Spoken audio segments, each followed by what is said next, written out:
চোখ রাখবো আবহাওয়ার খবরের দিকে। দক্ষিণবঙ্গে আগামী বৃহস্পতিবার বজ্রবিদ্যুৎ সহ হালকা থেকে মাঝারি বৃষ্টির সম্ভাবনা, তবে শুক্রবার বৃষ্টি কিছুটা বাড়বে বলে জানালো আবহাওয়া দপ্তর। বজ্রবিদ্যুৎ সহ হালকা থেকে মাঝারি বৃষ্টির সম্ভাবনা বেশি থাকবে দক্ষিণ চব্বিশ পরগনা, পূর্ব পশ্চিম মেদিনীপুর, ঝাড়গ্রাম, বাঁকুড়া, পুরুলিয়া এবং হাওড়া জেলাতে।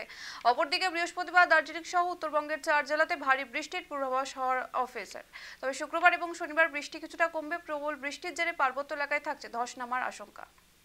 উত্তরবঙ্গে সব জেলাগুলোতে আজ এবং আগামীকাল 2 দিনই প্রত্যেকটা জেলায় অধিকাংশ স্থানে হালকা এবং মাঝারি বৃষ্টিপাত হওয়ার সম্ভাবনা আছে এবং দক্ষিণবঙ্গের সব জেলাগুলো অনেক জায়গাতে হালকা ও মাঝারি বৃষ্টিপাত হওয়ার সম্ভাবনা রয়েছে।